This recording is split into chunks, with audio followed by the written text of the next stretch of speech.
All right. You're right here. This is Press Record with J-Mac, and today I've got the privilege, round two, with Carl Grainger from the Slow Joint. So, round of applause for Carl Grainger, everybody. Welcome to the show, Carl. Thanks for having me along. I'll be honest, we had a bit of a go on Sunday, but we had a bit of a technical glitches with the GoPro, keep turning off and so on and so forth. Hopefully everyone at home seeing a much clearer wide-angle shot of me, and just what they wanted. You know, I know they're really desperate to see more of me, but hopefully you're getting a much better shot of me, and I've been told to sit up a bit more because I'm slouching. I've got to get a better chair, but that's probably next on my list. But look, if you've ever been at a barbecue comp, and you know, people tend to get hammered at barbecue comps, and someone gets so hammered that they actually are dribbling into the brisket while they're trimming it up, then go ahead and press the like button if you've ever seen that, and hit subscribe. The first Meatstock 2017, we were next to a bunch of Waikato boys, and it was 4 of them in their team, and to this day I haven't been able to catch up with them, but they basically all just decided to come and have a go at it. And as part of that, one took brisket, one took whatever. So old mate gets absolutely hammered on Saturday, and he was putting his brisket on, trimming it up in the dark. I think he had like his phone light going. He was completely hammered, and he was actually dribbling into the brisket. He ended up putting it on. He didn't rub it, forgot to rub it, and he put it on, and consequently, I don't know where they come, but I bet they come to us last. Anyway, he fell asleep with the pit going and everything, and his pit went, completely out. No coals, nothing. We tried to wake him up, but couldn't get him to wake up. So that was I think everyone's had a bit of that at a comp, and surely, Carl, you're no stranger to these types of things happening at comps. You've been in the comp scene for a long time now. What's the funniest thing you've ever seen at a comp? The funniest thing, that's pretty. Yeah. There's a lot of entertaining things that happen during comps, and some craziness that goes on all the time. I mean, the Hamilton one where the guys busted out the grinder and everything to fix their pit was a good one, right? That was a Fat Pigs. Yeah, Damien and their team. Still give them a hard time about that. The first Meatstock, there was a group of guys that came down from up north, and they camped out in a tent overnight, and they drank so much on the first night they didn't even get up the next day. So they missed the whole thing. Missed the whole comp. I love it. It's hilarious. Yeah, I don't know what it is. I mean, not being a drinker myself, I don't know where it is where guys throw away a whole weekend just for obviously, I mean, it's all in the name of good fun, but you're there to do a competition, and I don't know, it just seems, maybe you can explain it to me, it just seems silly that you'd go to all that trouble and expense. You know, some of these teams will practice, and then you go up and you blow it all on the big night by going overboard. I mean, so long as you can pull, I think the whole thing is, whether you can pull the reins and pull it off the next day. We had a pretty good experience in 2018 Meatstock, and was this the one you guys come second at Meat Fingers 1? Is that the one? That would be the one, yeah. Yeah, it was a good experience for you. Yeah, but I took it pretty hard on Saturday, that about not doing so well in SCA, and hit the Epics quite hard that night after that to drown my sorrows, and was caught feeding, thinking I was putting wood into my stretch. I was actually feeding wood into my market. What happened there? I mean, so you guys, the stretch boys, were next to each other, were they? Yeah. And you probably wanted to be cool and have them like next to each other or facing each other or symmetrical, right? Yeah. And then what, you got mixed up, did you? It gets quite confusing when you had a few. Oh, that's hilarious. That's a good one, guys. If you've ever come across that, let us know in the comments where you've fed the wrong barbecue. That's a good one, Carl, even from you. Well, I mean, you're no stranger to barbecue. I mean, you've been there right from the get-go, and right through to today. You've probably one of the most broadly involved barbecuers. You barbecue in a very well-known team. you are a head judge, qualified head judge, and then you like to get your hands involved in the SCA judging. You've done a lot of meat stocking with me, and we've been over to Australia a few times together. I've got to admit that 2019 one, there was some funny stuff there in Sydney with you guys. That was one of the better ones. So where did barbecuing start for you? Like, have you always been into food? Have you always been considered yourself a foodie, or where did it start? Yeah, I think. Well, I don't know. I think I've sort of always been interested in cooking. Got a fairly extensive collection of cookbooks, but I just always like to be involved in the cooking. I've probably like to challenge my palate after home cooking with mum, and that she they didn't have a really broad range of food things, so it was always entertaining. But now, your parents, you grew up in Nelson, is that correct? Pretty much, yeah. And are your parents rural folk, or are they city dwellers? Or, I mean, everyone's pretty rural in Nelson, aren't they? Yeah. Compared to the big smoke, I guess. Yeah, so what I mean is you probably didn't grow up in a family eating a lot of fast food and all that kind of thing like I did. Like, like my kids are. My kids are growing up, freaking fast food every night. I actually been, I started same as you, cooking with mum, and then I became a chef in the 90s, and I had a brief break from chefing for a number of years, but now I've come back to it. But I hate cooking at home. I mean, I'll cook at home if it's planned, but I hate cooking, the drudgery of cooking nightly meals. And my wife actually has a good go at it and doesn't complain. So, and I figure as long as you eat what she puts in front of you, you're pretty safe, eh? So do you cook the meals at home, or? Yeah, quite enjoy cooking at home and mixing things up for the kids. It gets a bit tough sometimes trying to put something new and exciting in front of the kids, and they're turning it, no, I don't need that. Yeah, I think we've all done that. And are your kids fond of barbecue? I mean, my kids absolutely love barbecue. Yeah, love to be involved in it. Having the challenge at the moment of keeping Lexi away from the hot barbecue. Now, how old are your children? So Lexi's almost 2 and James is almost 7. So nice. Yeah, James is starting to get James involved and helping me out on the queue. He always likes to bring out his bamboo sticks with some marshmallows and get those roasting while I'm getting the fire going. Yeah, nice.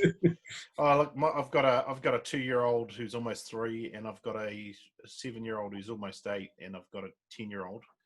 And the 10-year-old's the only one that helps. They all like barbecue. Thank goodness. I don't know what I'd do if they didn't. But it's really good. It's really a great thing.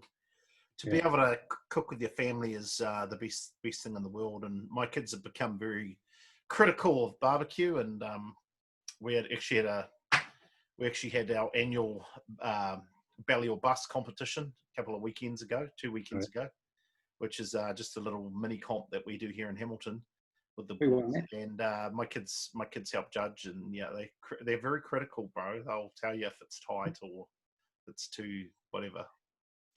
So we're breeding a good barbecue. We're breeding the next generation of judges for you, Carl.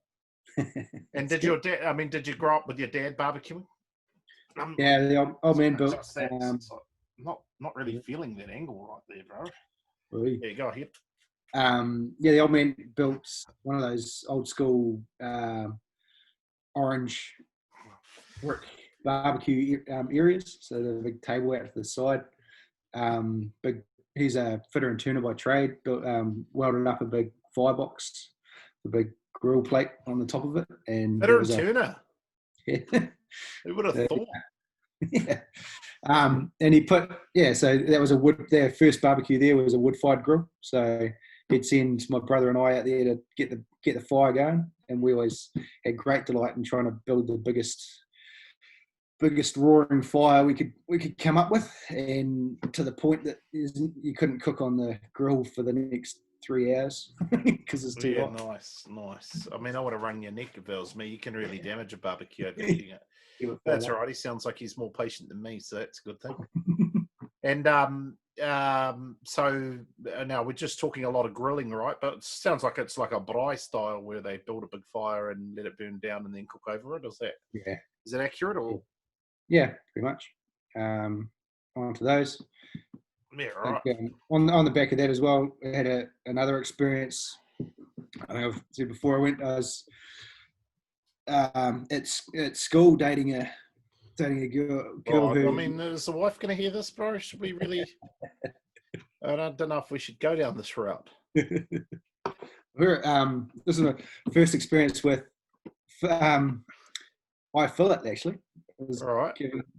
yeah, her old man was a stock agent. They Right. had plenty of home kill, and he pulls out this just awesome piece of eye fillet and goes, "Oh, you can cook this on the barbecue. I hear you're pretty good on the barbecue. You can cook this on the barbie." And you're, "Oh, okay, what's the barbie?" Now, is this the missus? Is this the missus at the time? Your love interest's father, was it? Correct. Yeah. And what were you trying to impress him with your barbecue prowess, or? Oh, of course. Yeah, right. So, I mean, hence why the relationship never went anywhere, or what? Yeah, pretty much. Especially when he points out to the barbecue, and it's one of those round discs, almost like it's made out of an old wheel or something, with just a grill over the top of it, and fired or fueled by pine cones. Pine cones, wow. Yeah, right. Right. Well, they do burn. They burn all right, but obviously pine emits resin when you cook on it, so you don't want to cook, too close to it. I mean, if there's a hot plate involved, you're all right. This was just a bit of mesh sitting over the top of it, and then Rusty? Was it rusty? It's got to be rusty. Yeah, it's got to be rusty. It's funny that it's one thing I like, as I've done more barbecuing, I've really become a snob for a clean barbecue. And, up until probably I started cooking with Tuffy, it's just like he's so meticulous about keeping his grill clean. And that's just, I don't know, it's just something I picked up from him. And man, I almost I've got I cook on the Octo Pit regularly. And the Octo Pit has 316 stainless trays. That's one of the design features because we designed it to be a commercial barbecue. So at the time when we designed it, this is probably going back 5-6 years ago, the regulations were anything that came in contact with the food in terms of barbecue had to be stainless steel. So all the trays in the Octo Pit are 316. It's not a requirement today, by the way, for guys who are curious. But one of the great things about the Octo Pit is we can just bang those trays through a commercial dishwasher and just strips all the crap off them. Down the drain it goes. And you're cooking on a brand new tray, literally a brand new tray after a 3-minute cycle in the dishwasher. It's great. So yeah, I clean my trays every week, all of them. I've got about 30 trays and run them all through. And we'll actually run a whole barbecue through as well. Finettos, GAs, whatever will fit. I just become a snob. Now, for guys out home cleaning at home on your expanded mesh barbecue, what have you found to work really well there, Carl? Because you guys cook on expanded mesh, don't you? Yeah. Water blast is really good, which is a bit difficult in Auckland at the moment. Now, do you steam water blast it or just water blast? Just a combination. But if I can get hot water coming to run into it, I'd rather do steam. But now, is this at Wash World or is this at your place? At home. Well, I've done a few at Wash World, but you get told off. Hey, I mean, you just go at night when no one's there. Yeah. And there's no regulation on the using Wash World that says you can't do that. Otherwise, I mean, what kind of service is that? That has all these rules about how you use it. Yeah. I cleaned my barbecue for years, my commercial pit, a big trailer pit at Wash World for years. And I'm sure the guy hated my guts. I'd fill up the whole bin full of just black burnt crap. And then I would pressure wash it out with just steam clean it. And it worked all right. The old Caleb's pit, there's the big blue trailer pit just before meat stock when I took that down to meat stock. Does trailer pit have a name? I don't know. I don't think. I don't know if he has named it, but Okay, well, we need to find out what its name is. Yeah, I'll message his wife and ask yeah. her what the name of the Oh, pub is. ask Elijah, aren't you taking him down to West Shore? Well, bro, can you not keep a secret? Is this? I invited him along. He goes, "Oh, Jared's already." I told him that if anyone else asks him, he has to say he got a better offer. He got a better offer, and which is fine. I probably is. It's better. It'll be better for him to learn off. Yeah. Okay, well, here's the reality of it. I invited him when his dad was up at QMU. I invited him to cook with us anytime he wanted. In fact, I invited all of the boys, or any of the boys that wanted to, and talked to him recently and said, look, we've got a couple of comps coming up if you'd like to join a betterer team, and not the betterest, because obviously he'll never turn his back on lower and slower, but just a betterer team. And he's accepted the offer to come and cook with us at the new Plymouth comp. So as long as the dates work, he's still getting back to us. So we'll be looking to GC that one in honour of his father. I mean, that's going to be an important one for us. So you can expect if he cooks with us that you will see us pulling out all the stops to win that one. So this is the new Plymouth competition that hasn't been announced. It hasn't been announced, yeah. But by the time we post this, I mean, it's not like a lot of people listen to these things. So actually, I looked at the stats the other day. Look, we've gone almost over 10K listens in total, which is awesome. And we only have about 60 subscribers. So I don't know if people just aren't using YouTube or much, or maybe just it sucks for them or whatever. I don't know. I don't really care, but yeah, we've got good stats. So we've got almost 10,000. Oh, it's interesting because Spotify will actually give you the hours listened to in real time, which is pretty interesting because obviously this is a long form program. So anyway, we're going to post this tonight because that's the kaupapa. But supposedly there's a competition being announced in New Plymouth, and supposedly we'll be cooking as a collaboration for that one. So very good. So here first. So just going back to your journey with barbecue. So when did you start getting into low and slow barbecue, like American? What inspired you to get into American low and slow? I mean, growing up, I'd always been playing around with fire and putting stuff over the fire.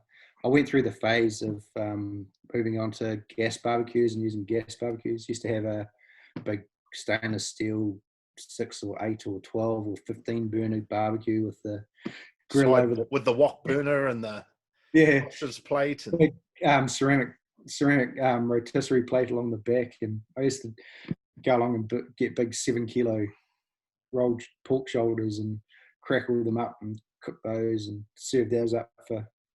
Had some pretty good Christmas dinners on those and did that. But then I think I really got back into it early days of I went along to the Auckland food show, Taste Auckland or whatever the first, and Will from Neat Meat was grilling up some stuff and slow cooking some stuff on a acorn. right. And saw that, and I was like, man, yeah, I really want to get back into cooking back on charcoal. And my wife Bex, I think my birthday of that year, bought me the acorn. So What a keeper! Into barbecue. So that was your first low and slow appliance. Would be the acorn, even though it's really hot and fast, but. Yeah, I mean, I'd say cooking back. Moving back onto charcoal.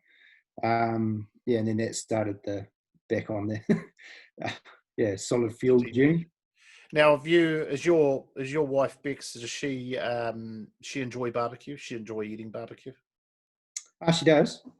Yeah, cool. She's very, very patient with the amount of time that I now invest in it. Both. Yeah, well, look, I mean, you could be at the strip clubs, is what I point out to my wife. I could be at the strip clubs. The fact that I'm out here cooking meat for the family should delight you. Yeah. So it's good.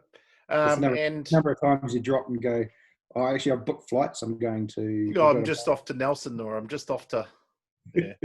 Believe me, I've had a few of those conversations with Mishwela over the last 12 months, man. It's been, I think I took 23 or 22 flights last year for barbecue.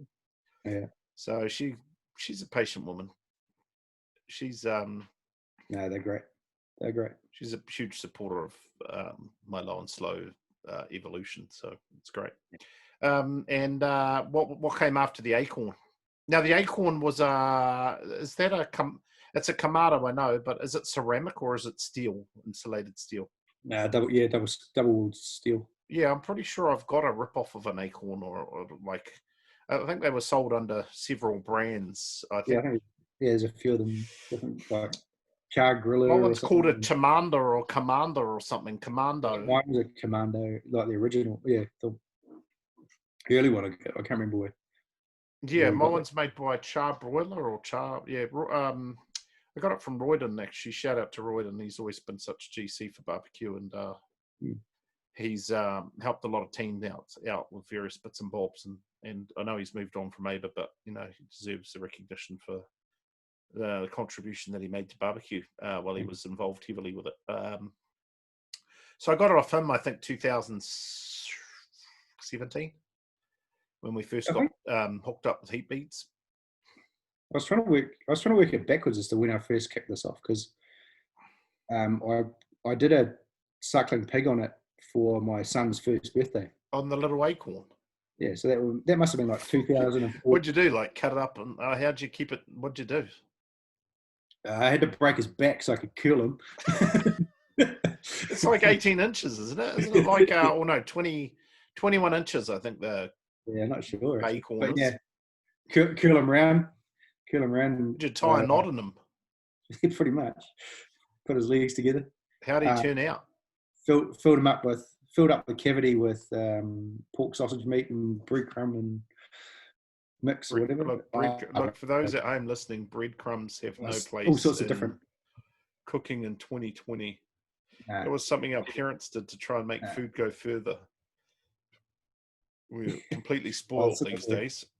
stuffing and stuff. So I don't know, foiled his ears and foiled his snout and his trotters and came out awesome. So I had all these Well, 1-year-olds or 1 and a bit-year-olds running around picking the meat off a whole hog. now you must have had a bit of crackling because acorns.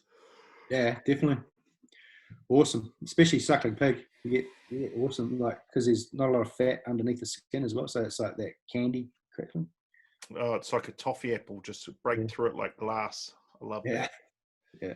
I tell you what, I mean, we've done a lot of cooking belly in the last 3 months. I've cooked a ton of belly, and honestly, it's a tough cut to cook on a low and slow appliance. I mean, you got to be patient with it, and I mean, it's so easy to burn that skin.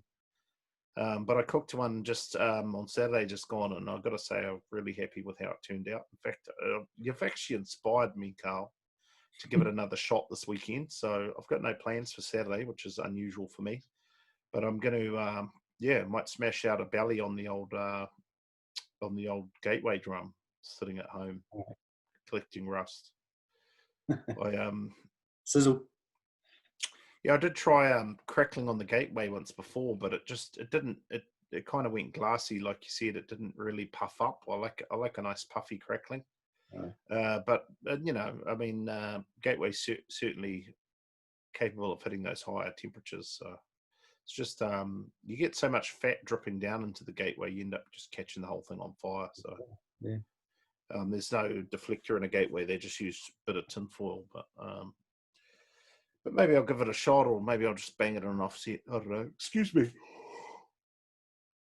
I am a very physical worker, and the minute I sit down like this, and it is evening, man, I'm gone, man. I need to be moving to stay awake.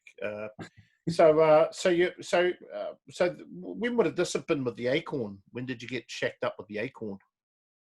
Yeah, so I was trying to, it must have been like 2014, 2015 or something. So did you watch the Pitmasters show as well?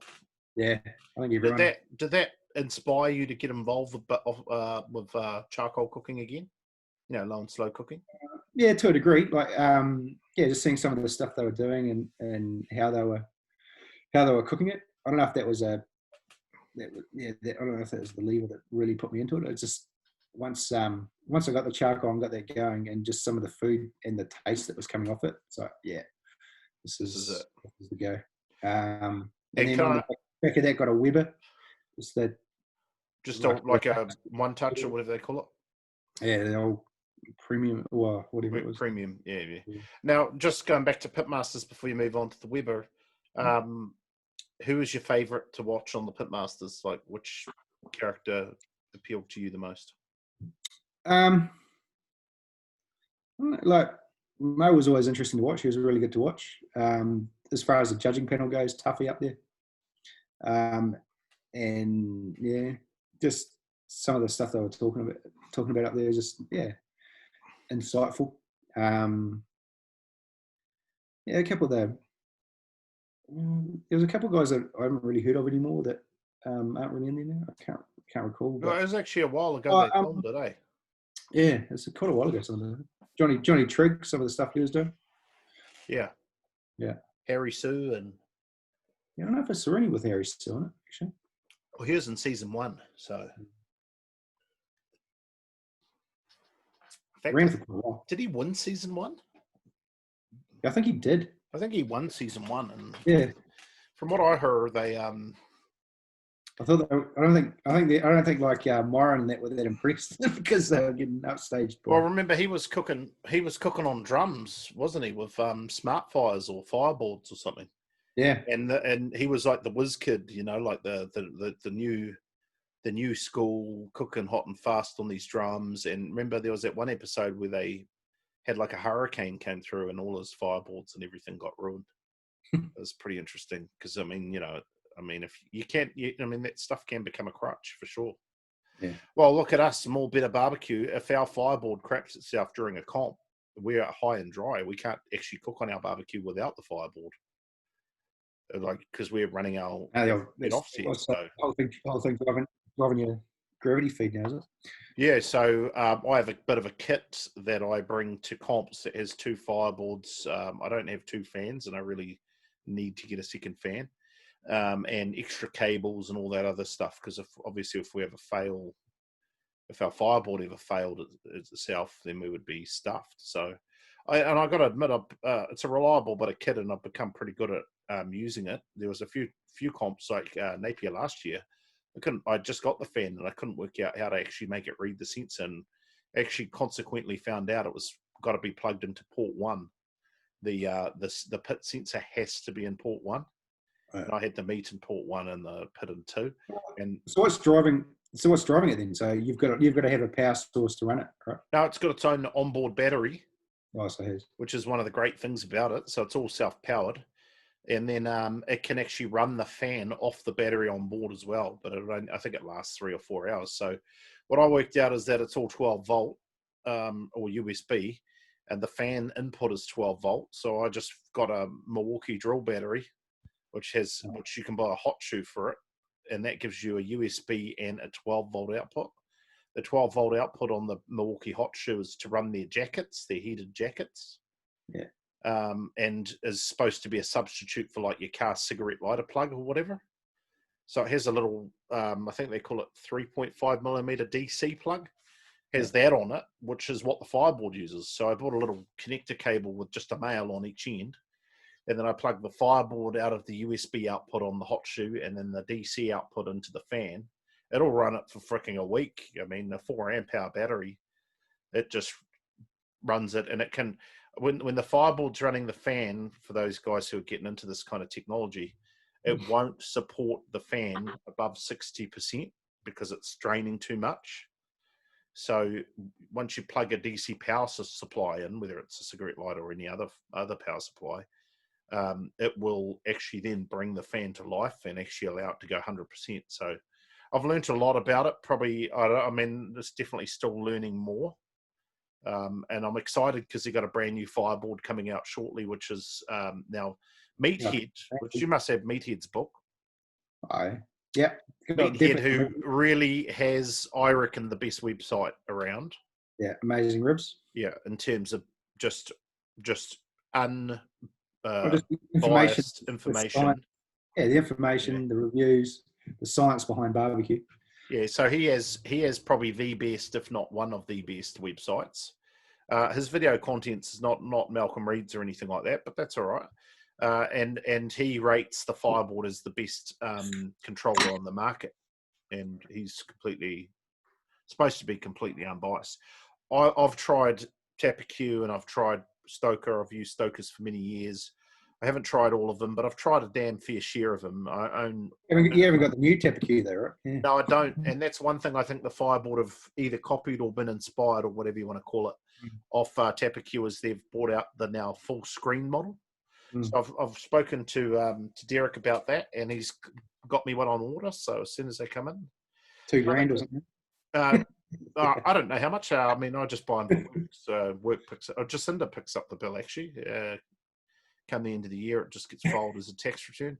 But what I use them for is also monitoring the refrigerators. They actually have refrigeration probes.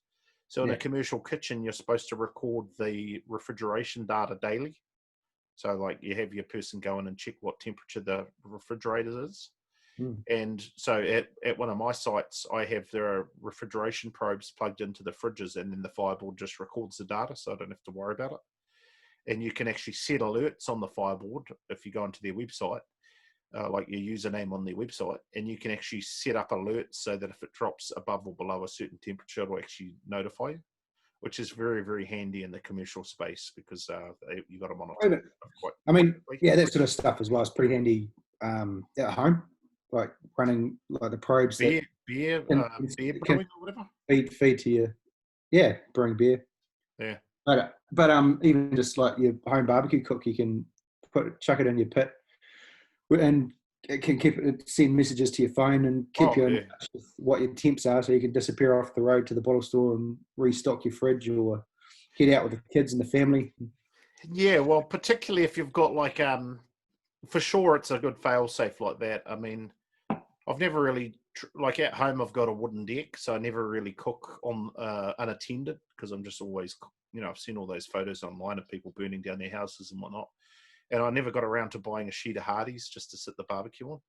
But anyway, I mean that's the way to go, man. If you can get that data to your phone, it just gives you that peace of mind, and especially if you're tracking like the internal temperature of the meat, where you can go, oh yeah, she's getting close to being wrapped or whatever. Yeah. Not that I wrap by temperature, but it's certainly, I mean, the more data you get, the better off you're going to be in the short term. I think as the years roll on and you get more and more experienced, you can do things less by probes and more by sight. But in the early days, I think it's a good tool. So now you're just about to tell me about your Weber Premium. So you've got a Weber Premium, do you? Wow, I got the original one. Yeah, so the kettle, Yeah, I think the Premium has like a dish that sits down the bottom. Yeah, that's it. I don't have one, so that was a go-to for quite some time. Applied my trade, learning the snake and doing that sort of thing. I've sort of moved away from that now. I'm pretty basic. Just go back to throwing some charcoal in there and letting it do its thing and just play around with the fire. Yeah, I mean, if you've got a machine specifically designed for low and slow, you wouldn't mess around doing anything on a Weber snake or whatever, would you? Yeah. I mean, if you've got a stretch sitting there or whatever. Yeah, so we did. I bought stretch. So I got the first stretch in the country.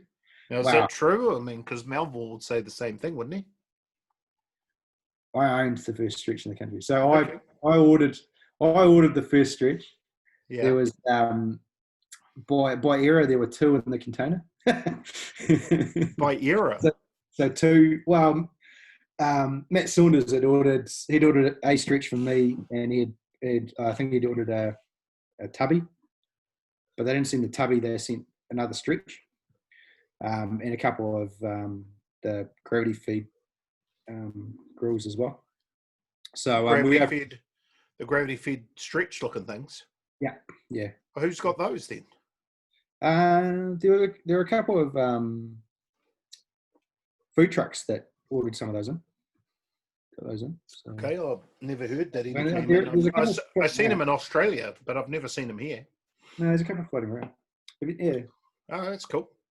But I saw Yeah, Now, because just tell us, the ProQ is made in, is it Hungary or Turkey or something? the cabinet smokers are built in Hungary. Hungary. It just seems like an odd country to build barbecues in. Yeah, well, Ian, whose company it is, so he's South. I think he's Zimbabwean or South African, but anyway, he lives in the UK. Yeah, weird. And gets the kit manufactured in Hungary, in Europe, on the bullets, I think, somewhere else. But yeah. Hey, I So mean, if it works, I met him at Meatstock a few years ago, and yeah, in the didn't he bar at meet the back hotel. Sydney a couple of years ago? Yeah, he seems like a nice fellow. Yeah. But No, I good. actually haven't seen much of the ProQ product. Been, like there was a big push in 2017, 18. ProQs, everyone was buying ProQs and Octopits and so on, and I haven't really seen much happening with those. I wonder why that might be. Just maybe there's, well, certainly from my analytical sense, there's a lot more barbecues available today, right? I mean, when we were making barbecues back in 17, no, there was us or no or nothing. It was Yeah. us or the stretch. So Yeah, there is a lot more available in the market now, and a lot more variety. And yeah, early days, like, I mean, if you've got a trailer, you got a smoker on a trailer, makes things easier. Although you still got to have somewhere to put a trailer. Moving a stretch around becomes problematic. Had a few have you experiences with that. noticed, just with the stretch, because I know it's like a powder coated finish on it, have you noticed much deterioration on the outside of it? Like, it seems pretty well weatherproofed. You Yeah, keep a cover on it, or do you just let it sit out there? mine sits in under the veranda and Okay. at home now. Although mine's been recoated. Yeah, why don't you go ahead and tell the listeners about how you dropped the stretch off the side of the trailer and damaged it? uh, yeah, like I say, the stretch is a little bit difficult to move around and maneuver.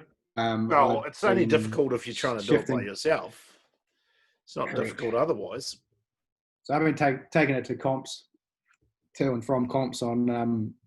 I just hire a tail lift so I can load our gear and tend to load quite a few other people's gear in the tail lift to take them into comps and that. You've been And known to lift fridges in for more better, and well, Octo Hit Pro and everything.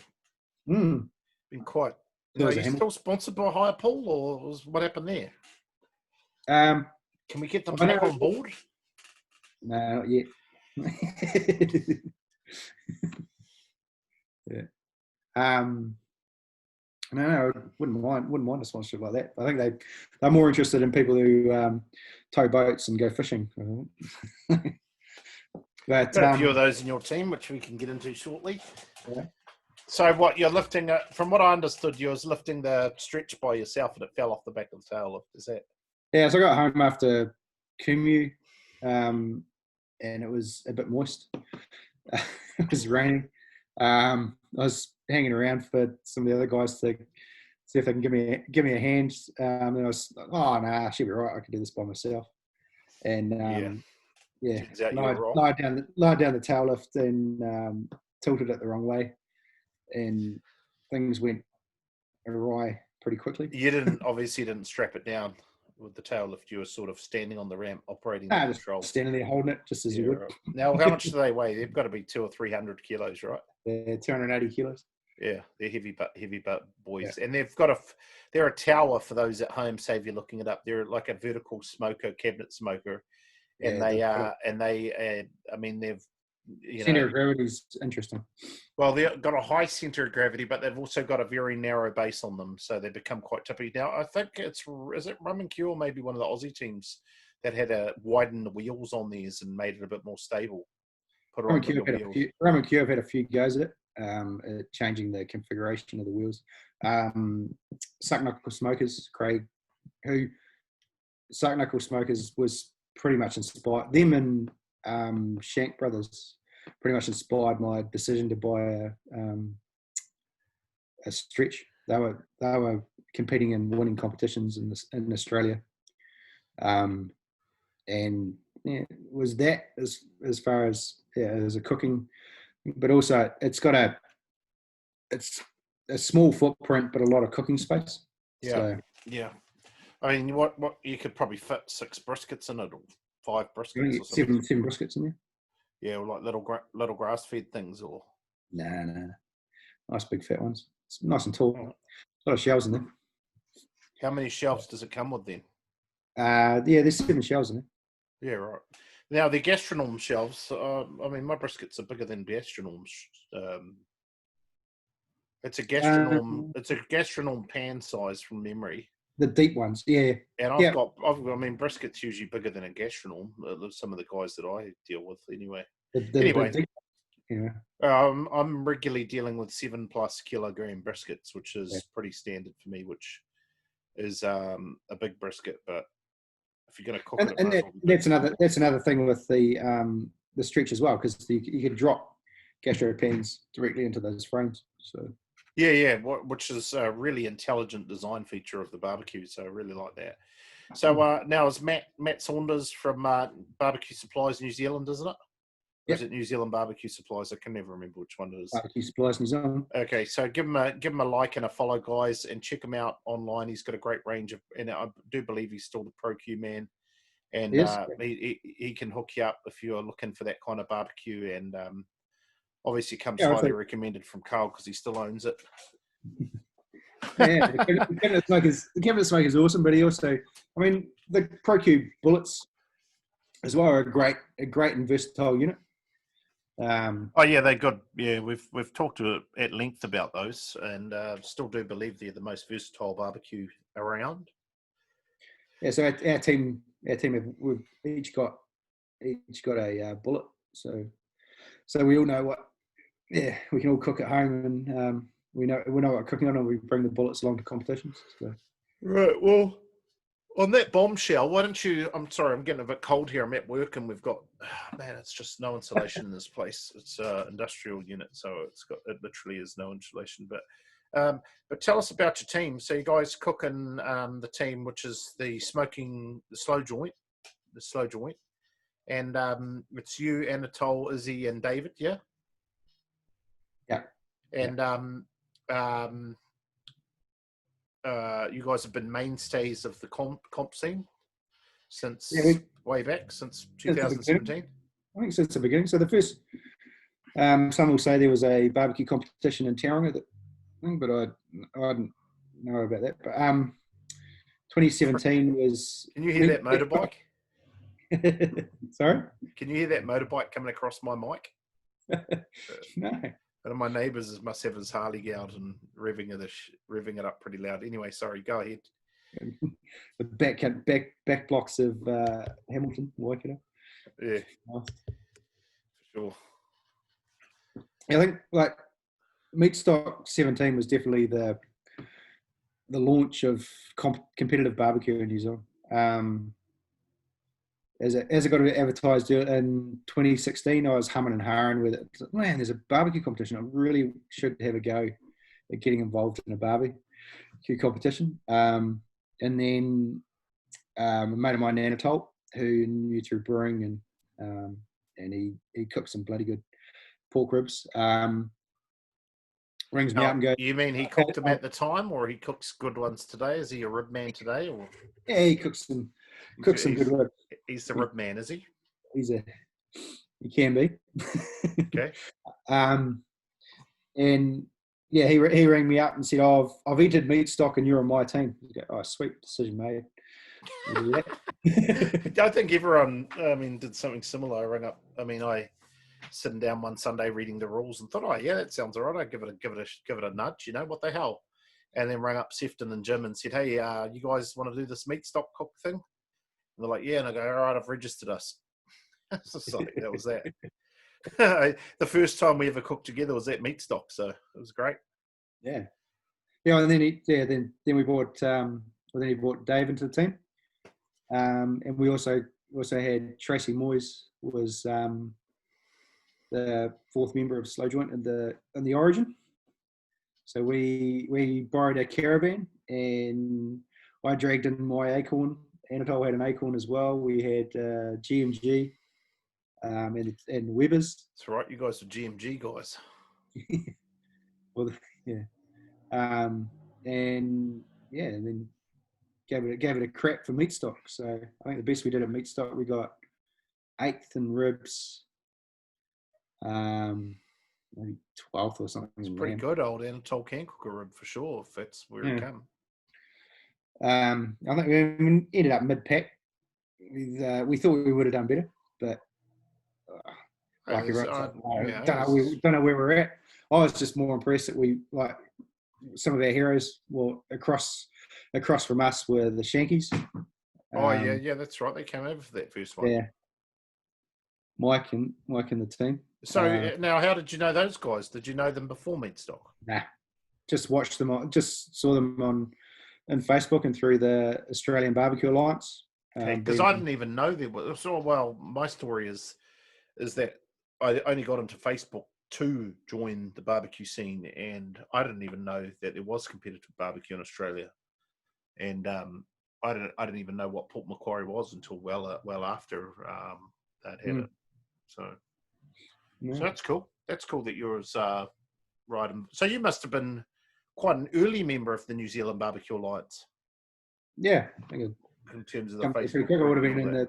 Yeah, there would have been a few, 100 or so members or something when it first kicked off. Yeah, you would have been one of the real early adopters of it. Yeah. Oh well, that's cool. Wow. I think I was like maybe 3,000 or 2,000. I don't know. I don't want to say because whatever I say it'll be wrong, but no, that's cool. So now in terms of the team, so have you guys had a big falling out? Would you like to disclose something here on Press Record today? You haven't seen much of you guys cooking lately. No, it's been a tough year this year. Not only COVID, but leading into this year, we came out of last year we came out of the Epic competition we ran, and then a phenomenal job too, by the way, with that one. I really just regrouped for the year. We weren't quite sure where we were at, but had a few challenges at the start of the year. Anatole's so he's got a vintage motor yacht. So he had some challenges with that, which whenever you got a boat, there's some financial challenges on boats anyway. But he had it up and out of the water, and unfortunately, some low life ripped it off, ripped the gear off of it. So yeah, that's been a financial headache for him. That's disappointing. And then we've had quite a bit on at the start of the year as well, so it's been difficult to focus everyone back in barbecue. So. Well, just going back to Epic, you guys actually competed at Epic, didn't you? Yeah, yeah. And we ran the competition, hated at the competition, and then we thought, oh, screw it, we've already got stuff on the. We've already got the pit going. Why not? Yeah, let's enter as well. So how did you end up doing at Epic? I don't know. We would have been out of the top 10. I think the best we did pretty well in beef, which was pretty good because we thought, it was actually we'll do open beef, just to throw it out there to see what happens. Well, that was actually a lot of fun. I really enjoyed that, and I'll tell you why. Because you get a little bit tired of cooking the same old brisket. The level of barbecue in New Zealand is getting so much to the point now where you really have to be on top of your game and super creative and all that to do well. And when I found out it was open beef, I put through a few calls, had a bit of product flowing up, and got some really special meat, and just really enjoyed that category. And to pull off a win, we won the beef category, and to have that executed, to come up with the idea, execute it, and kill it, and then have that recognised by judges, that was really special for me, because often my ideas are not appreciated by the judges. So that was a really cool thing for me to go through, like to just put an amazing box together. And I don't want to say what we did because we'll probably stick with that format. But it was, let me tell you, it was a pretty killer. It was a pretty killer box. It was there were 3 components to it, and they were all very different. So it was and shout out to Ocean Beef, who supplied us some of that meat. They do a badass piece of beef. Those guys down there at Ansco. Thanks, Shannon, for hooking it up. Man, it was. I mean, it cost me a pretty penny because I had to buy a whole carton, and we actually put a steak cut in our box. Yeah, so did we. Right, as did a lot of teams, and I had to buy a whole carton of the said steak, and that Antico stuff is not cheap. So it was I think 18 kilogram box and, or carton. And but hey, it got the freaking result in the end. We took the W, and I'm actually just staring up at the trophy right here, and it was good. It was good. It was a lot of fun doing that one. In fact, It was a fun comp to get up and running as well. Like it was the last comp of the year as well, so it was the do or die. So there's a lot riding on it. It was. That's right, because you know, I'd worked out Barbecue War had pretty much taken it, and they just had to come, I think, 7 or above. I mean, it was kind of hard doing the math on it, but there was still competition, man. It was there was three or four that were in the run, so depending on how they went. So yeah, for sure. What I mean is that I'd kind of worked out what it was going to take for Barbecue War to win, and I'd sort of calculated that unless they had a really bad cook, they would stand a good chance of pulling out. I did not expect us to come RGC at that one. I really thought it was going to be them, Brendan, so on and so forth, and it actually turned out to be them, Rum and Q. Rum and Q come second, right? Yeah, in the national series, and then us. So that was great. But 2022 is going to be another intense year, and Brendan Rasma, I mean, he's off to a ripper of a start. And I tried to work it out, and maybe you can comment on this. Is I think he's at number one by a bit of a margin. Like I think actually, if you even, he's only done 2 comps that qualify, but if you count the 2 that he's done, he would still be first. Yeah. Meaning even if you didn't count a third comp against the current scores, he would be number one. So I think if he has a good cook in the next 5, he'll kill it. So he did, I think he come third at QMU. So he's going to be a man to watch this year. Definitely work cut out to try. Yeah, he's a great barbecuer and a very hard worker. Yeah, and very organised. And I've said it again and again in this press record series that organisation and winning barbecue comps go hand in hand. So we'll be seeing the slow joint at the next one, or I don't know if we'll make New Plymouth, but definitely we're going to Wishall. Yeah. That's cool, awesome. So we're sure. And you mentioned Epic. Will we be seeing Epic reinvigorated this year, or? It's in the it's in the planning stages again at the moment. There's been a lot up in the air as far as COVID and what you can and can't do, and the effects, I guess, of everyone. But having a number of discussions and trying to get that one nailed down, get some stuff going. So get back.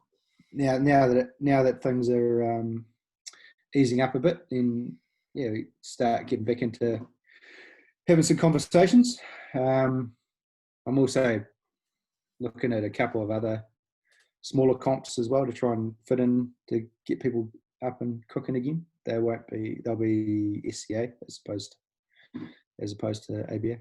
Now, can you give the listeners a bit of an update as to what's happening with SCA? Because it's not something I have a lot of interest in, but obviously I'm aware of it happening, and I think it's great. It's such a great compliment for the NZBA competitions that we're already doing. And can you just give the guys a little update as to what's been happening? Because I know a lot of work's been happening in the background around that.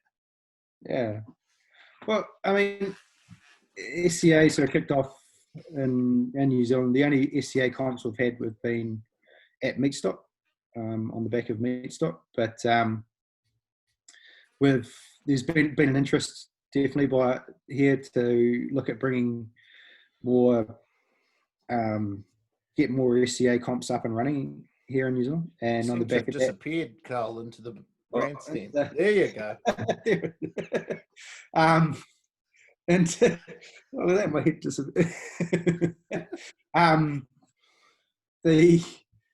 Yeah, and so on the back of like Glenn Manning down in Christchurch with Southern Fat Cuts. Last year kicked off some conversations with the SCA there. Bought Michelle Dan came across from the States to officiate at the his comp that he ran down there at the Cup weekend, or Cup week down there. So that was outside of meat stock. That would have been the first SCA comp in New Zealand, which is awesome. And trained up, yeah, gonna help get him trained up and a couple of others. And then I've been jumping in as well, getting involved and getting trained up here off the back of at meat stock this year.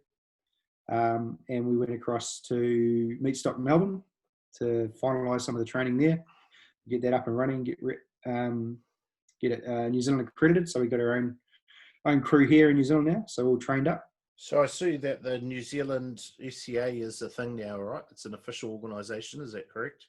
Yeah, correct. Yeah. And so we can basically run our own SCA events now. Mm-hmm. And if you win an SCA state category, you get your golden ticket. Is that correct? Yeah. Yeah, cool. That's awesome. Well, congratulations to everybody who's been involved with that. I know that's a big undertaking, and like I said, I think it's very complementary to what we're doing with NZBA. And I guess with the SCA is I do like it because you can easily do a one-day comp, and it's not such a massive commitment. And bigger window and less appliances and all that kind of thing. So it's definitely a gateway drug for NZBA. But I just don't have the creativity. I just don't. I don't have. I've got a few cookbooks, like maybe for 3 or 4. But I watch someone like Trev Dawson do it, and I'm just like, man, how do you come up with all this stuff? In saying that, Shane's done a phenomenal job. Shane Hartstone and our team of doing SCA in the past, and if he wants to continue to do that, then I'll support that, and we'll do our best to try and get some SCA awards. Actually, we've got a couple of awards. We've got 2 bacons and a steak, so we've done all right for a bunch of guys that have no creativity. Yeah. Well, I mean, the core of SCA is you cook a steak, so the feature category is steak, so you cook a ribeye steak, and so long as you can cook a good ribeye steak, and that'll get you potentially $1,000 and a ticket that for entry into World Steak Cook-Offs. And if we get enough comps going this year, we'll have our own New Zealand SCA champion or an SCA series.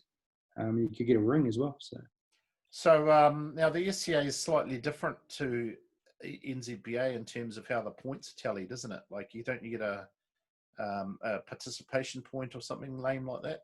I mean, sorry, something like that. Down to a certain level. Yeah. Don't you get a ribbon for saying I participated? I don't know if you get a ribbon. You get a point for being in there, but yeah, that's what I mean, a ribbon. Yeah. For saying I ran the race even though I come dead last, I still get a point. So, I mean, I watched someone like Dan Greenwood over in Melbourne, and doesn't he just win it because he just cooks more than anyone else? I mean, yeah, okay, he's a pretty good cook, don't get me wrong, but yeah, there's a couple. I mean, if you're doing comps every weekend for SCA, aren't you just going to accrue points based on that? Even if you're going to get to all those, keep getting through the numbers. Yeah. Interesting. Well, congratulations on your involvement with that, and I believe, what are you, the only head judge to be sanctioned? I mean, is Luke Sini also able to run an SCA event, or is it just you? No, so Glenn and myself. Does King Glenn do NZBA? No. Yeah, so you're the first person to qualify for both sanctioning NZBA. You're a head judge. Yeah. Now, I noticed you got your black. Is that an Australian BBQ Alliance? Is that the Australian? This is the New Zealand BBQ Alliance. Oh, you got the black on black. Wow. Yeah. Okay, well, for those at home, I'm wearing a camouflage version. Oh, you've got the Yeah, so there's only a few of us in New Zealand and even in the world who It have is these, camouflage. Look, it disappears. yeah, who have these Australasian BBQ Alliance hats, and these are given to head judges. Somehow I scammed one from Adam. I don't remember how, but he said, "Don't tell Carl because he thinks he's the first one to get it." So it's good. So actually, this is only the first time I've worn it, and I just wore it to rub it in your face a little bit. So Sure. now, so what? Just going back to your barbecues. So you own a Acorn, you own a Weber. I take it you don't sell your barbecues. You've got the Stretch. What else do you have? I've got what else have I got? So I got the PK. Oh yeah. Now tell us about the PK. What kind of money do they go for here? Because I am actually semi-interested in getting one of those. They're pretty expensive. It's $800. Mate, all in a day's work, man. I mean, I'm not Tim Britain, but I'm got my fair share of barbecues. Yeah, I wouldn't mind a Gateway as well. Actually, that's next on the shopping list. But yeah, so the PK. I'm really enjoying cooking on the PK. That's probably my go-to at the moment, just because it's quick to get up and running and get it grilling. You can run low and slow. You can hot and fast, whatever you want to run on it. Nice and easy. I mentioned before, I've got a ProQ Bullet. I've got Finetto Bullet. Yeah, I've got a Finetto Bullet down in Nelson. Christmas one year, or a couple of seasons back when it was Finetto Gate, the bargain of the century. I was down home for Christmas and couldn't manage to take any of my barbecues down south, so I'll just go to Bunnings and buy one. So I've got one down there, and I've left it down there so that when I'm down home, I've got I've donated it. It's my brother's Christmas present or something now. So, but it's down there for me when I go. So it's awesome. I love them. What else? I got we got the GMG trailer. So the team we've got a yeah. That's pretty GMG cool. That thing. Big trailer. Yeah, it's a big old. I mean, how many briskies can you fit in that bad boy? Ooh, you get a hell of a lot of briskets on there. Well, I used one in Melbourne just gone for pork belly, and man, I was blown away by how much pork belly it could fit in there. Yeah. It's she's a big unit, but I had a few problems with it. It was Dan Barrett's GMG pig cooking trailer, whatever it is called, and I really like the configuration where it's like the width of the axle or whatever. In fact, I'm going to build one of those. It's freaking cool as, and has the pallet. You know, it's a really good configuration. It's just I had a few problems with the one that I was using for whatever reason, but you guys seem to like yours, don't you? Yeah, it's great. Yeah. Crank it a fair bit of feed, nice and easy, and it's Wi-Fi enabled as well, so you can turn it on from while you're laying in bed if you want. You must burn through a lot of pellets, though, eh? It's pretty economical actually. It's not too bad. Depending on how you're running it. If you run it real hot, then it does churn through a bit, but no, it's pretty economical. Funny because I've been playing with the concept of a pellet offset. Let me start again. I've been playing with the concept of a rocket stove offset. Oh, yeah. So I don't know if you know what a rocket stove is. For those at home, you can search rocket stove. It's basically a tube that's very efficient at burning wood. It creates basically a wicked Venturi effect and burns water weight to literally to no ash. It gets so hot that the gas coming off the wood, the smoke catches on fire. So it's really made to run super efficient in terms of the fuel, burning up all the fuel. So I saw online that some guys made a pellet burning rocket stove, which automatically made me think, well, could you run an offset off a rocket pellet burning rocket stove? So I actually played with that last night, and it was a big fail. It's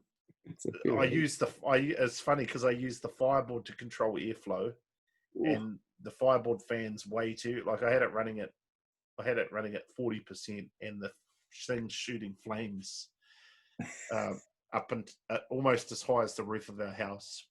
And then once you shut it off because you're like freaking out, then it starts smoking like profusely, and I'm talking like filled the whole inside of my house with smoke, even though all the doors were shut. And then both my neighbours from both sides came over to find out what was going on. Should I call the fire brigade? It was just like, man, it was like a smoke bomb had gone off. It was ridiculous. So I'm Yeah. playing around with that. I spent last night looking up videos as to where I'd gone wrong, and I think I know where I've gone wrong with it. And so I'm going to continue to work on that in the coming months. It's just something I've been working on for probably 6 months, I guess, and having a bit of fun with it. So The other barbecue I've got is the pig pit. So I got a the China box. The Kaha China box. Now, where'd you buy that from? Like, I'm curious as to what made you want to buy that. I mean, obviously, you fell in love with cooking whole hog since James's birthday. I'd seen that box online, and I was thinking about bringing one in from the States.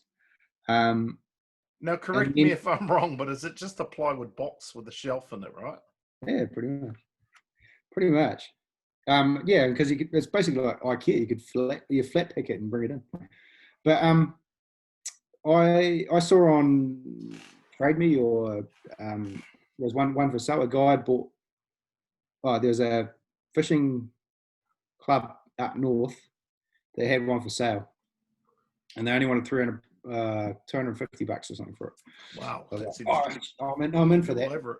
Yeah, I'm in for that. I'll try and do that. But I was in the same when I came. Well, it got pointed out to me, and I found it. And I was doing a cooking class with Badass Barbecue at the Long Room.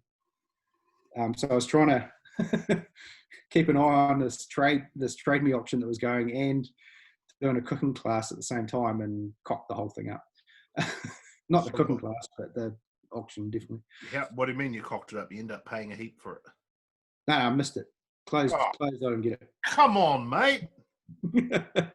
Don't you know what auto bid is? But the bloke that got it he had another company that did spit roasts and stuff, and it took him a while. He got it down in Auckland and then couldn't work out what he had. So he put it back on sale and came across it again. Well, actually, Matt Saunders flicked me the link. He goes, "Oh, look, your China box is back on special." So you ended up buying it. Yeah. Now, did you get it cheaper than what you would otherwise going to pay for it? Or yeah, so I picked it up. No, it was $300. Mate, it's a bargain. Yeah, definitely. I mean, if I buy it, yeah. But if so is it the only one in New Zealand or what? I mean, there's Barbecues More had one or a couple, and they must have sold it to these guys at the start. But yeah, so I love it. It's awesome. Like now, is it yours or the team's or what? No, mine. Well, it ends up being the team's. Everything. We all share everything. Right? Well, not everything. Yeah, no, I know what you're saying. But yeah, I mean, end of last year, I was trying to work it. I reckon I would have cooked like 6 whole pigs in it. Damn, man, that's a lot of meat. Yeah. No, I've always, I've been I've got to be honest, I'm a bit envious because I see you cooking it and I think, man, what a rock star. It's good. Yeah. That's a rock star move, So I mean, could you ever see us having a whole hog competition in New Zealand? Yeah, potentially. I mean, yeah, that would be awesome. I remember Meatstock 2017, the team just down from us, 2 down from us, were cooking a whole pig on a piece of corrugated iron.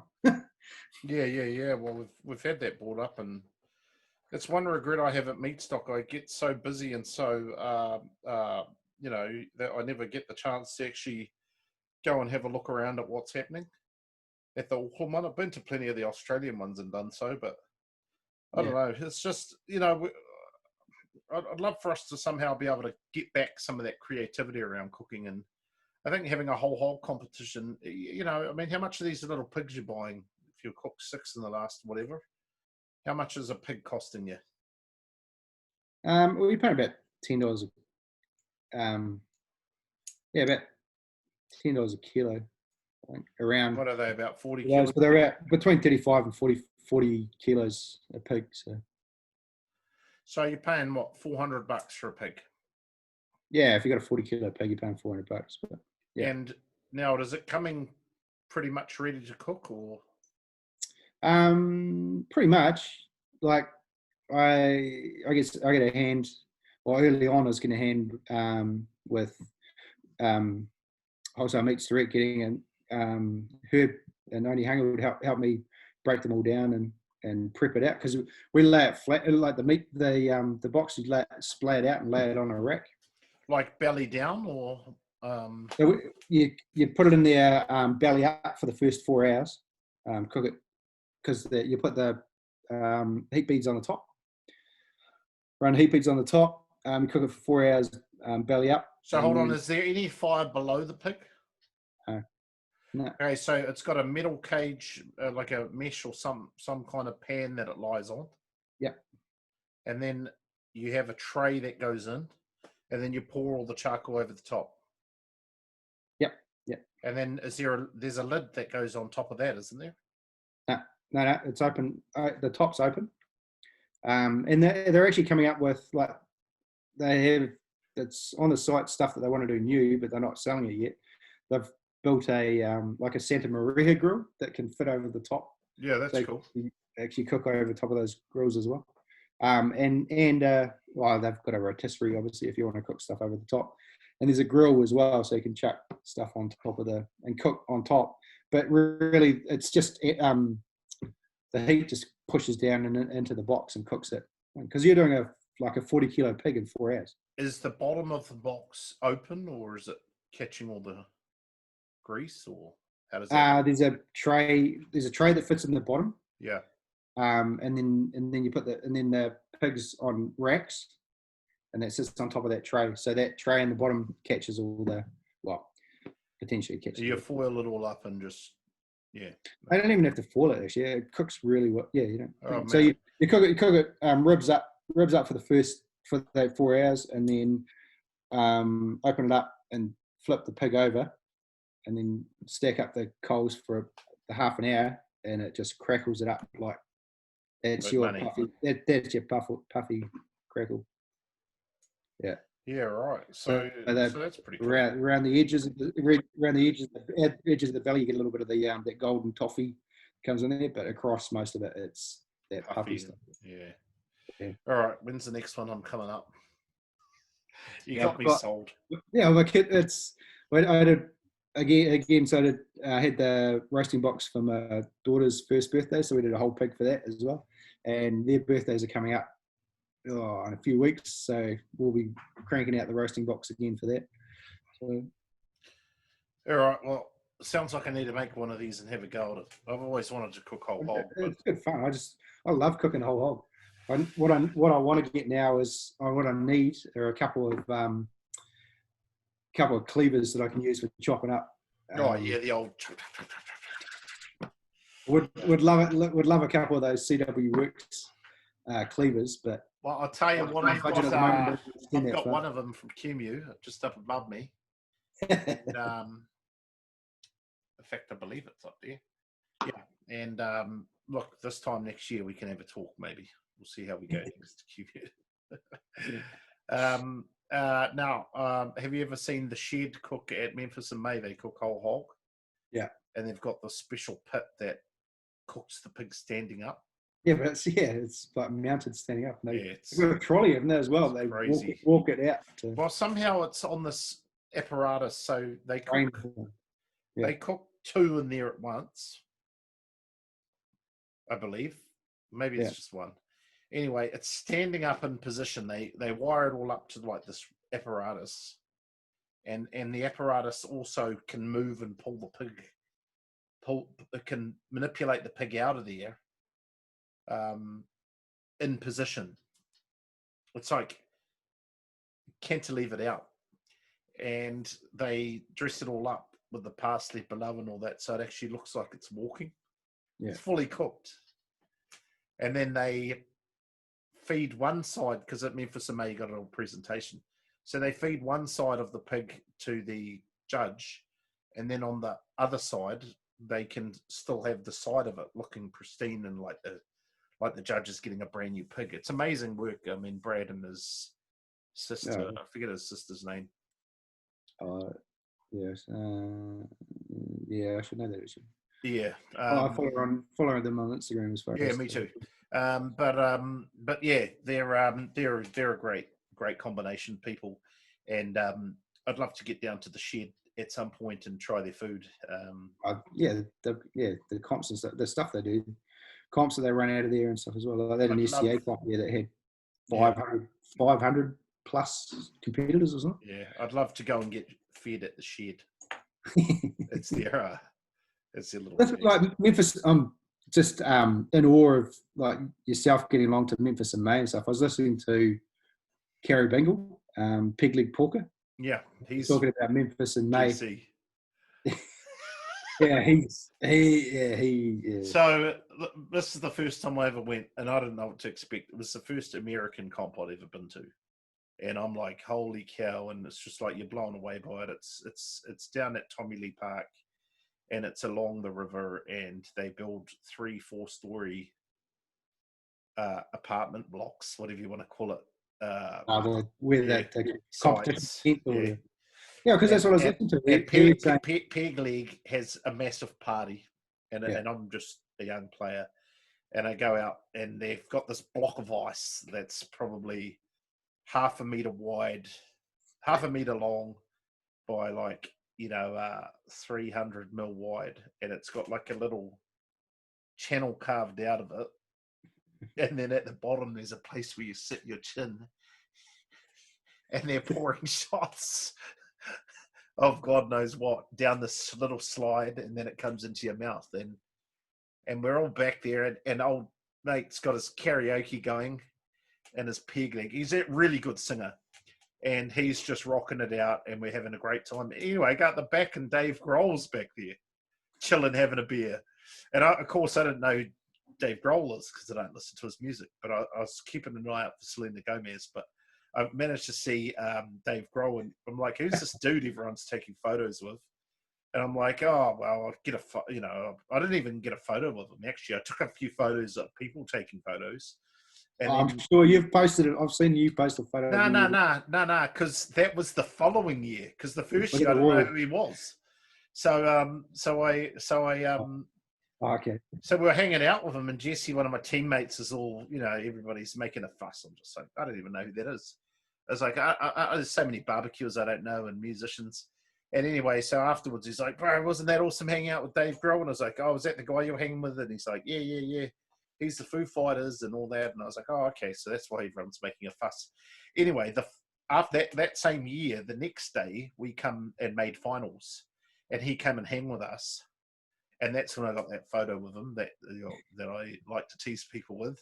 And then last year, when we won as well, we won World Champions. He come and hung with the team as well. And just, man, he was probably there for 2 hours, bro. The whole band was. Yeah. And he was really interested in like the Jambo, and Tuffy gave him a really good tour of the Jambo, and he's just such a cool dude, man. He's massive on barbecue. He loves barbecue. He's got loves barbecue. 3 big green eggs, and he's probably got a Jambo now. Backbeat barbecue. I don't know if he's got a Jambo, man. I don't know, but yeah, maybe he was certainly loving the look and feel of Tuffy's pit. I don't know. I think if Jamie somehow got a hold and said, hey, why don't we build you a Jambo, make it whatever, backbeat or whatever, I'm sure he would want to do it. But Jamie doesn't care either. He'll just, he's got a huge line for people wanting his barbecue. So what does he care if Dave Grohl has one, right? He's already got a... Yeah. So it was cool to meet him, and he's like such a cool guy, just really down to earth, and really a genuine love for barbecue. And he's not one of these guys that's like really attention seeking and all that kind of thing. And who are we talking about? Dave Grohl. Yeah. He's just super chill, and he's a really, really easygoing guy. Actually, really easygoing, and it was cool. I have met him before. As well. Oh yeah, that's right. You guys cooked for him, eh? When did you cook for him? After the concert or before the concert, didn't you? I didn't cook for Dave Grohl. I just met him after he was playing for played with Them Crooked Vultures, band Them Crooked Vultures, and we're at we're at the hotel where they were staying, and had an evening on the jars with I bet Dave. you would have got, yeah. I mean, the guy, yeah. I can imagine how that went. I can imagine what you were like. You would have been, yeah. Yeah, it's pretty. No, it's cool. No, it's pretty cool when you meet down to earth people who you have all these expectations about how, who, and why, or what they are, and they end up being like totally down to earth. And you know, what impresses me is he has a genuine love for barbecue. So, Yeah. who knows? One day I might listen to some of his music. You never know. Anyway, get back to Peg Leg, because he was saying Memphis in May. So I don't know what the entries are, but and you can only compete in one. So Yeah, you so either it's one do category. whole hog, or Yep. you do pork shoulder, or you do ribs. rib. Correct. Well, see, in Memphis, or you have, or like him, you have 3 teams. You enter as 3 teams. okay, I didn't know that. I didn't know he did that, but I can see why he does that. But look, down in Memphis, there they barbecue as pork and pork as barbecue, right? So that's their thing down there. They have Gus's chicken and they have pork barbecue, and so they have those 3 categories, and then they have a bunch of ancillaries. Yeah. And typically a team will cook a category. So Peg Leg have always cooked near us, which means that they're typically a shoulder team, but they try and group teams together because they want the judges to travel the least amount. And then you do three rounds of judging, where judges come to your site, you welcome them to your site, you do a presentation about what you're going to show them, and then you give them the meat and you serve them the meat. And then they judge it, they go away and judge it. You don't know how you've done whatever. And then you also turn in a blind box. So you turn in a blind box plus your on-site judged by 3 ones. And then they let you know whether you've made the finals, and the finals is basically the final 3 teams. So if you made finals, you basically got a placing, right? Yeah. And then they cooking. When they have finals, then they come back to the site and you have to do it all over again. But the whole this thing. time, yep. But this time you're doing 6 judges at once. Yeah. So 3 male, 3 female judges. And you have to prepare, tell them the whole spiel again, and then feed them the pork, and then they go away and they figure out who was the best of the 3. Now, old mate from what's the guy's name? Geez, he's slipping my tongue now. The guy who runs the anyway, he's won it like every year. Like I think he's won it like 12 years in a row.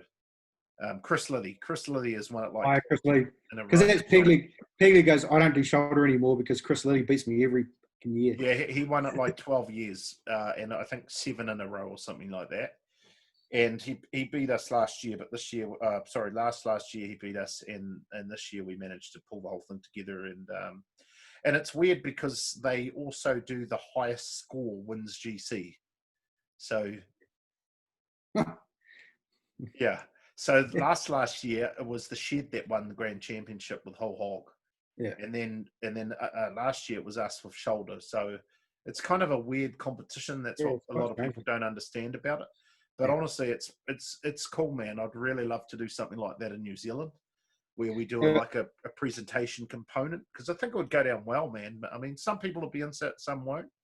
But I think it would be a lot of fun, and maybe we should throw it into Mania. Maybe just thinking out loud. Maybe I'll talk to the team and see what we want to do. It would be cool to do that on-site judging. Meat Stock Sydney, I don't know, was it 18 or maybe even was 17? They did whole hog. Yeah. Yeah, we came around and judged. Yeah. Well, we went in the stands and Hillbilly did the judging too, eh? Yeah. And because I believe Thing won it. The guys from Newcastle, Adam Rothwell and his team. Yeah. The Smoking. Textiles. Textiles, yeah. Textiles. Yeah. Textiles won it. So, no, I mean, look, I mean, if you're interested in doing that, guys, let us know in the comments if that sounds like something you want to do. Me and Carl maybe we'll just throw some money down and do a whole hog cook. I don't know. Yeah, we can do a whole hog. Love it. I mean, I'll need to practice up, and I'll maybe need a year to get good at it because, I I've never cooked a whole hog. I do have a whole hog pit actually, so I could actually do it, but I'd probably want to make a box type thing to do it in because it'd just be a big job moving bricks. But hey, I could have a go at it. I mean, But yeah, sort of what I was getting to though is like, at least in like, we spend a lot of money to compete here in New Zealand, and just like getting sponsors on board and to support it. But at least like with your entry fees, the meat you're going to use to compete, and all of your kit and stuff that you're going to take, it's a big financial burden and a lot of money to spend on it. But in some of those, like Memphis and May or something, the entry fees are like $4,000. Another $4,000 for the tent site and the tent gear. And in that thing there as well, he's saying, "Oh, I spent $30,000." It's like, dude, let me tell you, we're like a little team over there, and we'd spend at least $20,000. Yeah. Like by the time you pay for all the hotels, travel, the actual. I mean, we don't pay for the protein, but if we did have to pay for it, I mean, you're easily spending 20-30 grand. Mm. It's just an expensive undertaking, right?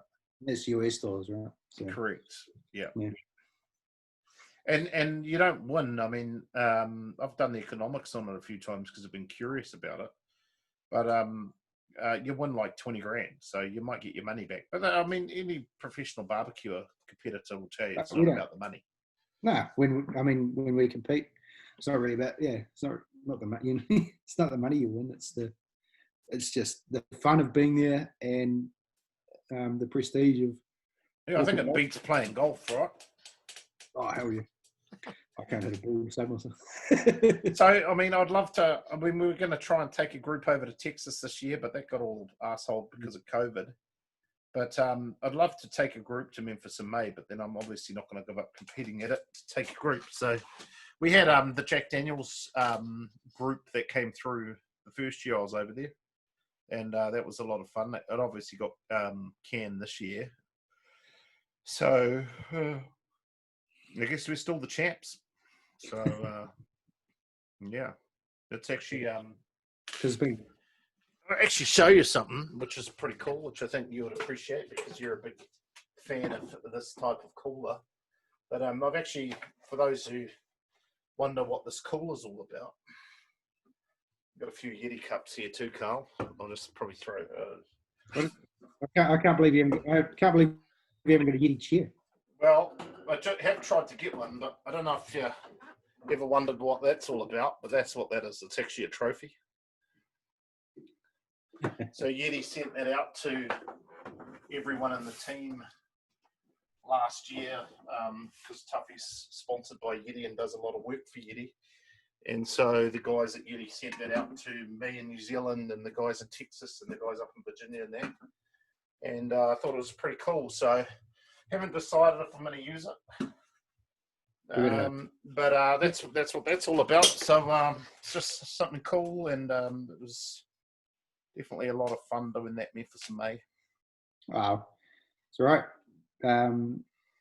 Meat stock 2018 RGC got a Yeti for a you did prize as well. Yeah, who's got that, by the way? I've currently got it at my place at the moment. You're right. Is it a white one or one of the new colours? No, white one. Yeah, I want to get one of their new. They sort of do that Smurf poo colour, the kind of the olivey colour. Oh, yeah. It's a pretty cool colour. I don't like white ones because they get banged up so easy and they get dirty looking. Yeah. And no amount of cleaning will get it clean. That's what barbecue stickers are for, right? Yeah, well, I guess, yeah. No, it's cool. Yeah. Well, that's awesome, man. Yeah, you guys did phenomenally well at that meat stock, and it's good to see you guys back. Now, so it's still the same team, though, right?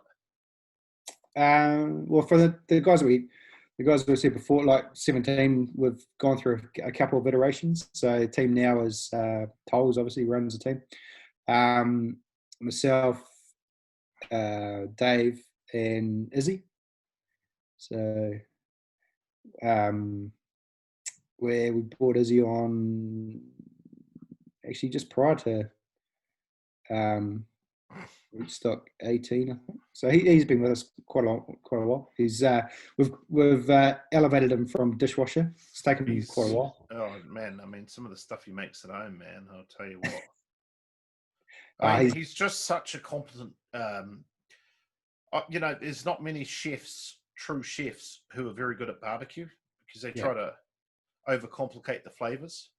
But Izzy's been really clever in that he's put a lot of effort into the accompaniments and stayed away from trying to dramatically change the actual proteins. Now, I'm sure he can cook a badass bit of chicken or whatever, but a lot of chefs, guys who get into barbecuing, that's the mistake they make, is they try and chefify something that's actually supposed to be really simple and quite straightforward. And it never seems to work, but Izzy's done well. I mean, some of those lime and jalapeno jam things that he made. So we've kicked him off on those, and he's trying to outdo some of the stuff that I kicked off. So we're good. Yeah. He's done some great, but he's harvesting a hell of a lot of great stuff out of his garden and stuff as well. Oh man, he's killing it. I mean, I've been following him. I just wish I lived in Auckland to be able to get access to some of that. Oh yeah, and cooking up briskets most weekends and stuff as well. So it's been good. So he's just down the road, so it's nice and easy. So go in there, give him a hand, or go and throw something on the queue if he's running it for something. So Now, are you going to plan on? Are you guys? Have you guys got any great plans as a team to compete overseas, either in the US or Australia? Have you got any big moves you're making to change your appliances? Or, I mean, I assume the one thing you won't change is you'll continue to be powered by heat beads, because that's the fuel to stay with. But have you got any great plans beyond that? No, not at the moment. Like we've been on a little bit of a hiatus, so regrouping a few things, try and work out where we're at. I mean, always want to get back across to Australia. We did Kingsford Invitational, a couple of years ago, or a year or so ago. I was keen to get back over there and do some of those other comps that are going to come up. It's all, I mean, now everything's up in the air. It's pretty hard to sort of try and plan that sort of stuff. But definitely keen. Definitely want to get across and check out a couple more of the comps that Rob and Dion and that are doing for Smoking Hot and Saucy. Some of those, like the Broke comp and and check out some of those areas.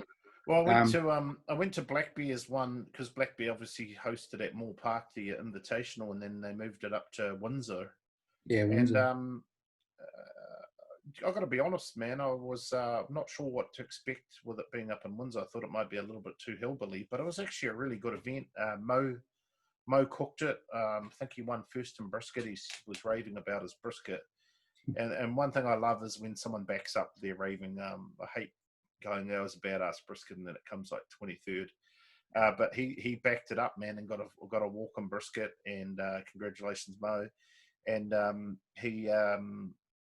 and it was a good event. It just seemed to be a really good event. I'd like to go over and maybe have a crack at it. We were booked in to go and do that Ken's one. Yeah, that one looked awesome as well. That would have been great to go. Yeah, I mean, I've always wanted to get up there, and we looked at the cost of going, and it was like the same price as going to Sydney, so we just thought, why not? We had to organise for the Octopit to be transported up there and everything, and obviously that's been arseholed, so I think they've just bumped it. I mean, I haven't really talked to them, but they've bumped it for 12 months, I believe, and but hey, fine by me. We'll show up next year and gives us another year to practice, but and they had a huge prize purse. It was like 50 grand or something, which is ridiculous. And really cool to see some of those bigger prize pools going to get you up there. But there a couple of US teams coming across to cook crocodiles or something. I don't know nothing about that, but that sounds pretty cool. Swamp boys or something. It's funny. It's no joke. I mean, we've had obviously some of the best cooks in the US come down to Australia and cook, and it's amazing the people that they do well, but yeah, it's no joke though. Cooking in Australia, there's some really good teams over there. So yeah, there's some great great cooks. So Yeah. look, I mean, well, can you just, so is there any big plans to cook? Have you guys locked anything in terms of comps, or like you guys going to sell the stretch or anything dramatic? No. I was talking to the boys the other day about adding a gateway so that we can jump in with the cool kids. start looking at easier options of transporting kit around, and run some of the stuff that's doing well. I mean, the only way to go to me is just to do a trailer mounted setup so that anybody can just tow it. I mean, that's the way to go. Yeah. I mean, Brendo's gone for cans and that's cool. Whatever works. But I mean, you watch Brad and Tim go around the US, and they still have their big rig with their 4 gateways in the back of it. Yeah, it's not like they've really saved any effort, and it just seems like they're not easy to transport because they're an odd shape or whatever to tie down. Like they don't have any anchor points. In fact, I was driving. You can still lift it. You can still lift it, not like a stretch. Well, that's true. I was driving down the road, and I normally tie the gateway down over the top of it, but in this instance, I wrapped it around it and drove up the road, and not realizing that the lid wasn't secure. Oh yeah. And got to the venue and like, where's the lid? Drove back up. It had been like driven over 3 times, and so the old gateway's a bit worse for wear. I did get it fixed up, but yeah, she's hurting. But anyway, so yeah, I mean, it's going to be good to see you guys at comps, and glad to hear that you guys are getting back in the saddle. And but I think on the back of it as well is I want to get some more of these comps and stuff going and stuff as well. I mean, that's why I'm keen to be involved in NZBA, like judging and and with the SCA stuff as well, that we can enable comps so that you guys can be cooking and stuff as well. So, well, look, I mean, I'd definitely love to talk to you about what we can do in Hamilton. I mean, obviously, I run Barbecue Mania, and I'd love for someone else to run it. And I would also love to run a second event in the year, and I'd love for someone else to run that too. So if you want to talk about doing something, I mean, I'll put some. I know I'm in close with Texas Pete's, so I could probably twist their arm into being a sponsor for one of your events. And because as long as I don't have to fill out paperwork, I'd love to be involved with it from a cooking point of view. So sounds awesome. Anyway, well, we might wrap it up there. Is there anything you'd like to finish up with there? Shout out to your sponsors, and how do we follow the team, that kind of thing? Well, the Slow Joint are on Instagram. We're on Facebook, so the Slow Joint, and I guess Instagram at the Slow Joint. We're usually kicking around somewhere, and doing something, getting up to chaos somewhere. I'd really like to thank Epic for the support that we get from them. Cool. Yeah, and definitely the heat beads as well. Been a huge admirer of the product from day dot, when I was trying to find a good heat source and fuel for stretch. I was always looking for. I think it's well established now that they're the number 1 barbecue fuel in the region, maybe even in the world. I mean, when we competed at the Royal, they took over heat beads, and my buddy from Texas is like, hey bro, can I have some of those heat beads if there's any left? I mean, I love the product, and actually great product. Following the British Barbecue Society and stuff as well, and heat beads are over there now as well. So that's awesome. Swine and mine, sweet. What is it? Sweet bunch of swines. Sweet bunch of swines. Killing it over there. Met those guys at the Jack. That'll be the next one as well. We get across to got a big barbecue comp over there, Meatopia or something over there. Yeah. That's like a festival way. Yeah. It's been talked about. There's supposedly another good one too in Japan somewhere, which is surprising, but they like their beef, so. Yeah, sushi beef. Well, I'm always keen for a road trip, so count me in. But No, it's cool. Well, we'll wrap up there, and I agree with you. Heat beads is a great fuel, and guys, if you can go along and follow the Slow Joint on their barbecue journey, Instagram at the Slow Joint, and Facebook the Slow Joint. And if you wouldn't mind subscribing to Press Record with Jared McDonald, JMac, go ahead and push subscribe, or don't. We don't even care. So we're just making these videos to document our barbecue journey. And we'll wrap things up here, Carlos. Thank you very much. Round of applause. And Cheers. see you next time.